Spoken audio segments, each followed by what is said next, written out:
कंगना के बारे में जो ताज़ा खबर आ रही है वो मेरे सामने खुली हुई है। पहले मैं आपको खबर बताता हूं, फिर हम उस पर बात करेंगे कि उन्होंने जो भी कहा है क्यों कहा है। तो उसकी हेडलाइन ये है कि मैंने कभी करण जौहर से काम नहीं मांगा। कंगना ने करण से कहा, आप झूठ बोल रहे हैं, आप अपनी फिल्में देखिए और मेरा टैलेंट देखिए। और जवाब देते हुए शेयर किया है ये वीडियो। खबर यह है कि कंगना रनौत ने सोशल मीडिया पर करण जौहर की एक पुरानी वीडियो क्लिप शेयर कर दी है। इस वीडियो में करण जौहर ने कंगना के उनको मूवी माफिया बोलने पर रिएक्ट किया था, क्योंकि कंगना कहती रहती हैं करण जौहर को कि आप मूवी माफिया हैं, तो करण इसमें रिएक्ट कर रहे हैं। इस वीडियो में करण जौहर ने कहा कि वो कंगना के साथ काम करने में बिल्कुल भी इंटरेस्टेड नहीं है। सोशल मीडिया पर कंगना ने करण जौहर के रिएक्शन के साथ खुद अपना रिएक्शन जोड़कर एडिट की हुई वीडियो क्लिप शेयर की है। वीडियो क्लिप शेयर करते हुए कंगना ने लिखा, चाचा चौधरी, आपने इन घटिया शब्दों और भड़ास के लिए शुक्रिया। आपके इन घटिया शब्दों और भड़ास के लिए शुक्रिया। जब मैं एक फिल्म मेकर और प्रोड्यूसर की तरह खुद का नाम बना लूंगी, तब इन्हीं शब्दों को आपके मुंह पर पोतूंगी, ये कहा है कंगना ने। कुछ सालों पहले कंगना रनौत ने करण जौहर के ही शो कॉफी विद करण में मूवी माफिया और नेपोटिज्म का नेता उन्हें बताया था। इसके बाद 2017 में लंदन स्कूल ऑफ इकोनॉमिक्स के एक इवेंट में करण जौहर ने कंगना के बारे में बात करते हुए कहा, जब उन्होंने मुझे मूवी माफिया कहा था तब असल में वो क्या कहना चाहती थी, इन शब्दों से उनका क्या मतलब है, उन्हें क्या लगता है मैं क्या कर रहा हूँ, बैठकर उनका काम रोक रहा हूँ या उन्हें काम नहीं दे रहा हूँ, क्या ऐसा करने से मैं मूवी माफिया बन जाता हूँ। करण जौहर ने आगे कहा, ऐसा करना मुझे मूवी माफिया नहीं बनाता, क्योंकि मैं अपनी मर्जी से उनको काम नहीं दे रहा हूं, क्योंकि शायद मैं उनके साथ काम करने में इंटरेस्टेड ही नहीं हूं। अब कंगना ने जो क्लिप शेयर की है उसमें कुछ पार्ट इंडिया टुडे का एक इवेंट हुआ था, उसमें दिए गए बयान का भी है। इस दौरान उन्होंने कहा था कि मेरे पास कोई काम नहीं था और मैं उनके पास काम मांगने गई थी, तो मैंने उनसे कहा, क्या आप वाकई में ऐसा सोचते हैं? मेरा मतलब है कि क्या आपको ऐसा लगता है कि मैं आपकी फिल्मों में काम करना पसंद करूंगी? मेरा टैलेंट देखिए और अपनी फिल्में देखिए।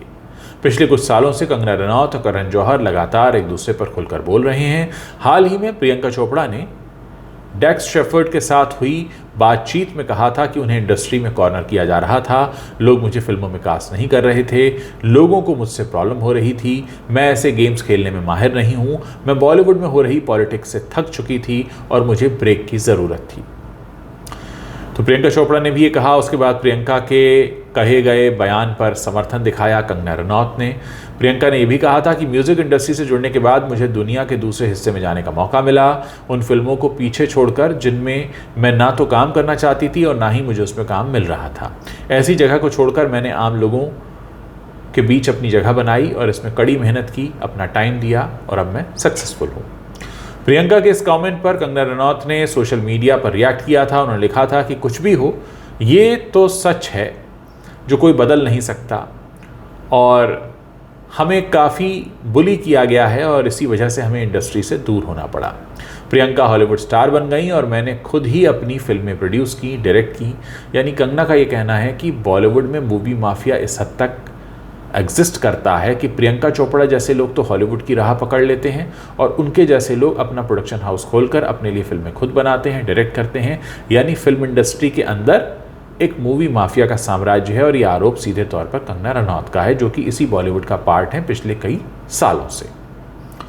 कंगना ने यह भी कहा कि ऐसे बेकार, टॉक्सिक, जेलस और घिनौने आदमी के खिलाफ फिल्म इंडस्ट्री का कल्चर बिगाड़ने के लिए जिम्मेदार ठहराया जाना चाहिए। ये इंडस्ट्री इससे पहले भी कभी आउटसाइडर्स से भेदभाव नहीं करती थी। अमिताभ बच्चन और शाहरुख के दिनों में ऐसा नहीं होता था।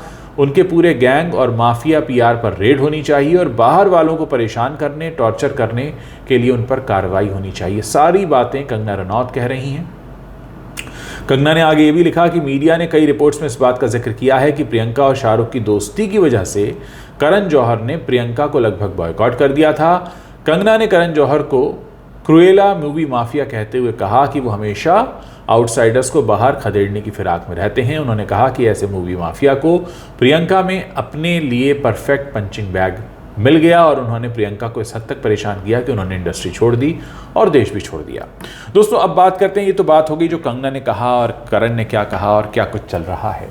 लेकिन एक बात जो यहाँ पर बहुत ज़रूरी हो जाती है जानना कि कोई भी इंडस्ट्री हो, उस इंडस्ट्री में हर पिता अपने बेटे, बेटी, भांजे, भांजी, भतीजे, भतीजी को इस्टेब्लिश करना चाहता है। वहाँ तक तो बात समझ में आती है। ऑब्वियसली एक पिता की जिम्मेदारी है अपने बच्चे को इस्टेब्लिश करना। जानवर भी ये काम करते हैं, इंसान भी ये काम करता है। अब बात आती है कि नेपोटिज्म पर बहस कहाँ से शुरू होती है। नेपोटिज्म पर जो बहस शुरू होती है, जहाँ तक मेरी समझ है, नेपोटिज्म पर बहस शुरू होती है जब आप अपने बच्चे का करियर बनाने के लिए किसी दूसरे के बच्चे का करियर रोक देते हैं।